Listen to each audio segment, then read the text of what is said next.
Hi, I'm Candy Liu, and I've been a patient at SickKids for just over 10 years. I was diagnosed with acute lymphoblastic leukemia back in 2008. I relapsed in 2010, and I relapsed again in 2014.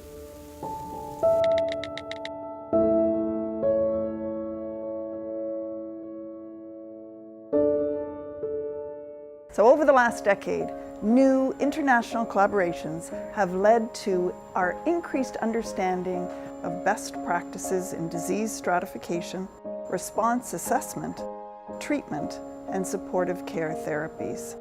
The next decade will surely lead to more shared success. So back in 2008 was the first time I received chemotherapy, and it was kind of hard for me at the time because I was so young and I had a really low pain tolerance. So when I got nausea or headaches or stomach aches, it just felt especially bad. And I was feeling tired a lot and I was losing my hair. It just kind of took a toll on me physically. So in the last 10 years, the greatest advances in my mind in cancer treatment have been the use of next-generation sequencing technology to identify new mutations in genes and in pathways that we never knew actually existed, and using that information to now get patients onto drugs that 10 years ago didn't exist, weren't in our armamentarium. So in 2014, I relapsed a second time and I decided to get CAR T-cell therapy. So I think I remember having a tube in my right thigh, and that's the way they took the T-cells out to be reprogrammed. Clearly one of the most exciting and important innovations of the last 10 years has been in the world of immunotherapy. Whether it be targeted antibodies, checkpoint inhibitors, or CAR T-cell therapy, it's providing new hope for children who for a long time have had no other options.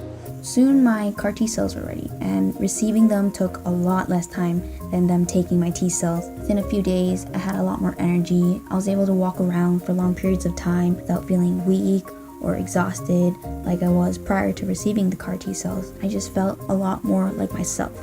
With the explosion of new agents over the past decade comes an everyday challenge to keep pace with administration guidelines, monitoring for new toxicities, and educating and supporting patients and their families. Therapies that were traditionally only delivered as inpatient can now be safely administered in an outpatient setting.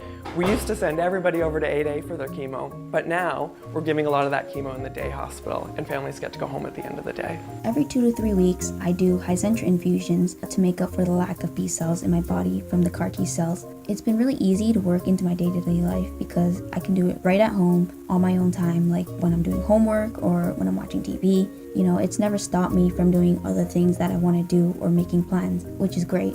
And it's been the only real long-term effect of receiving CAR T cells.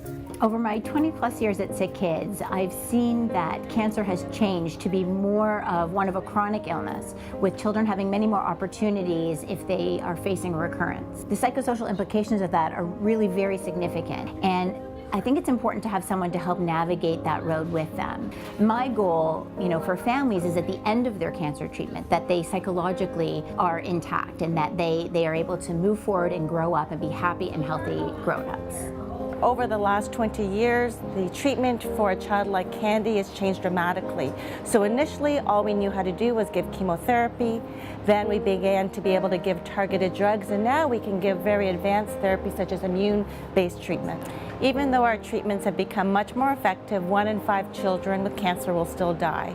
What we need are more effective treatments that are less toxic. In the future, what we'll be able to do is look at every individual tumor and every individual child to individualize treatment to achieve this goal.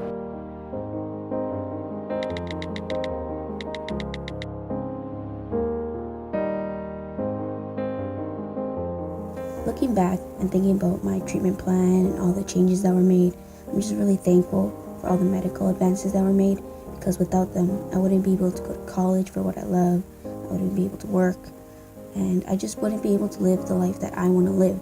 For that, I'm really grateful.